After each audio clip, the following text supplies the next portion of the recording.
Hello everybody, my name is Miss Button and I'm the subject lead for Fashion and Textiles at Hayesfield. Within the Textiles department, we've got a team of really dedicated textiles staff. We have over 60 years of teaching experience when you combine that together, and we have lots and lots of industry experience within the fashion and textiles industry. So from print design through to working on film sets, we've got lots of experience and we're ready to share that with you. We're also incredibly dedicated to helping our students to achieve their fullest potential and beyond. We study art and design, specialising in textile design with OCR at GCSE. 40% of your overall GCSE is based on your exam, which is a 10-hour practical exam where the exam board will send out a series of design briefs.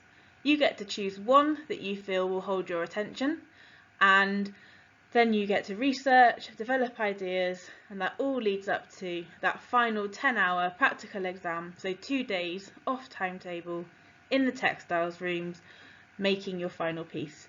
And you do that in the April-May time of year 11. The other 60% of your GCSE is based on your coursework. That's based on a range of your best work that you will have produced from year 10 right through to year 11. We pull the best pieces together to compile that coursework folder. We teach you specific skills that you need for your textiles coursework and for your exam through a series of projects, and we focus on stitched and embellished textiles and constructed textiles, but that's not to say that that's limited to that, and we can, if we want to, be looking at things like dyed or even printed textiles if that excites you. Throughout the 2 years, your work will be assessed on the 4 assessment objectives as set out by the exam board. Each one is equally worth 25%. So AO number 1 is developing ideas for researching through the work of others, so thinking about other artists, other textile designers. AO2, experimenting with ideas, materials and techniques. That's all about different techniques and processes, surface decoration, different stitch techniques, construction techniques, and pulling that all together. AO3, recording your ideas, so recording ideas through drawing, perhaps photography, annotations, and AO4, presenting your ideas, either that might be just an outcome or a final piece. The kind of skills that you're going to need for studying textiles with us at GCSE are obviously an interest and a love for fashion and textiles. I'm hoping that you're watching this video because you're interested in fashion and textiles, and you're thinking about taking the GCSE because you're interested and love fashion and textiles. It could be from fashion design that you really love. It could be the actual manufacture and construction that you really love. But we need you to have an interest in and a real love and passion for everything fashion and textiles. You need to be well motivated, and you need to be able to be self-motivated. That means that you are forward thinking and driving your own project work. That's the way that our students get the best results, is when they are motivating themselves and moving forward in a channel that they feel passionate about. You need to be a good communicator, whether that's also verbal, but also in terms of the way that you present your work. That needs to be well communicated and clearly communicated throughout your work. Obviously, this is an art and design GCSE.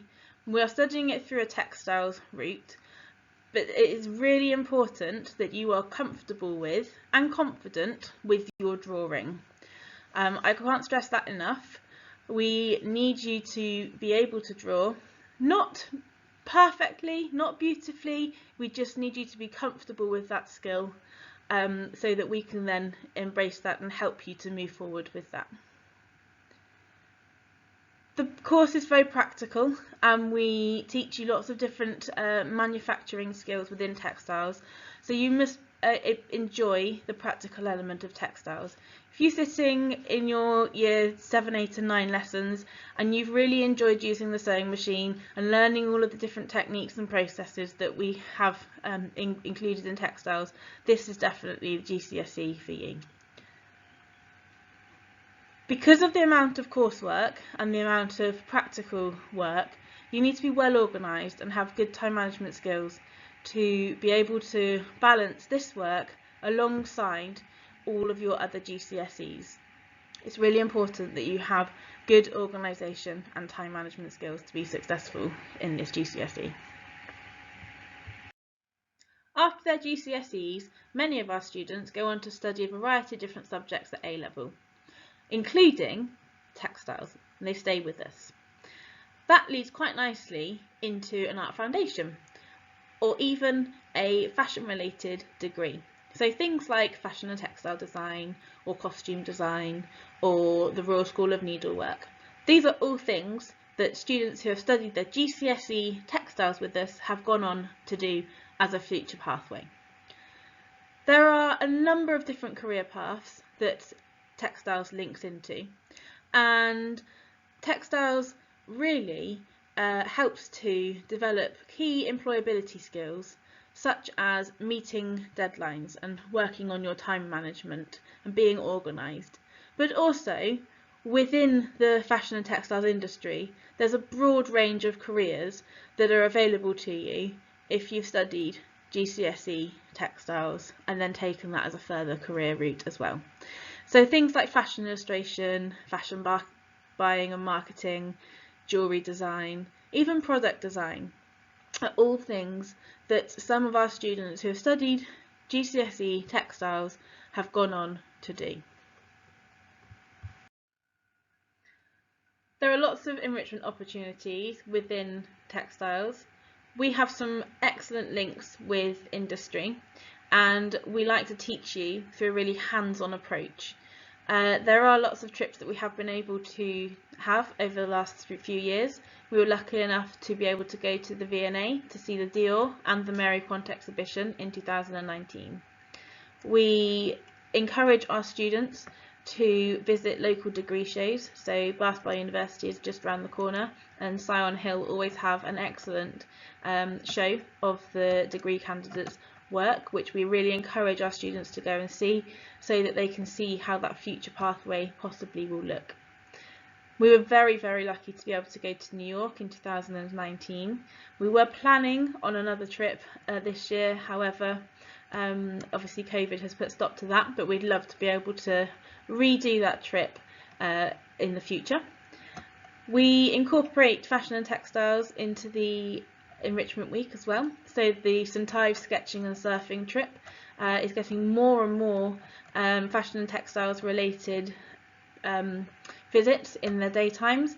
So I think this year they're going to a printmaker and a design studio. The #1 event in our books of the year is the fashion show.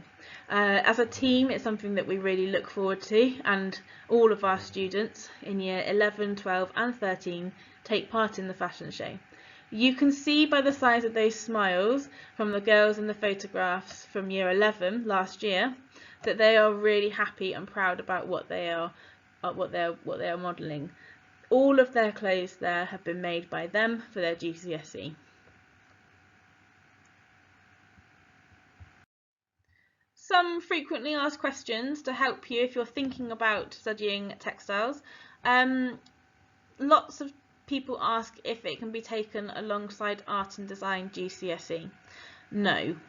Unfortunately, textiles and art and design are the same GCSE, and so they can't be taken together. They are the same GCSE, just through different specialisms. So if you're thinking about textiles and you're thinking about art, unfortunately you will need to make a decision as to which subject you would like to do. However, it can be taken with DT and it can be taken with photography. But students who do this have to be really, really good with their time management skills, because there's lots of coursework involved. Obviously, you know that there's 60% of the textiles GCSE is coursework based, and very, very practical, and the same for design technology. 50% of design technology is NEA based and again very practical. So you just need to be good with your time management and keeping on top of your coursework. We do have students at the moment who are studying textiles and DT. Our results. We've got a really dedicated team and our students typically achieve some of the highest results in the school. They almost always achieve their target grade or above. The exam involves 10 hours off timetable in the textiles rooms. In the January of year 11, the exam board release the exam briefs. We give those to our students, and our students get to choose which one they would like to take forward. You then have time from January through to Easter to do research, development and come up with your final idea. And then in April or May, depending on when Easter falls, we have the 10-hour exam. So it's not a written exam, there's no theory a part of this, this GCSE.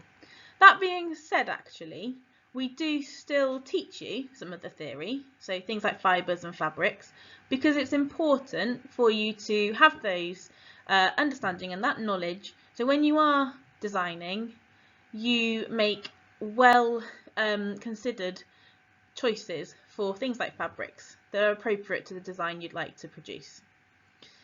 And finally, the coursework. So throughout year 10 and year 11, you will work on a series of projects that are designed to help you to gain skills in a variety of different areas within textiles. And some of the titles that we study, so we have a project that's on sweet treats. So our year 10s at the moment are drawing lots of delicious sweet treats, which we will then research and have creative and practical tasks where they explore a range of different surface decoration techniques, and then they combine the two together to create their final piece. We have a project on insects, where the girls design and make a skirt. We have a project on the natural world, which we think about a charity card design. And the coursework is where we pull together all the best pieces of work from those projects to be your evidence for your coursework. So make sure that you have got evidence for each assessment objective and pull them together. Okay, that's everything from me. I hope that's been helpful and you found out a little bit more about the Textiles GCSE. If you have any questions at all, please don't hesitate to send me an email. My email address is just on the screen, j.button@haysfield.com, and I will respond to you and help you to understand a little bit more. Okay, lovely. Take care and I'll see you soon. Bye bye.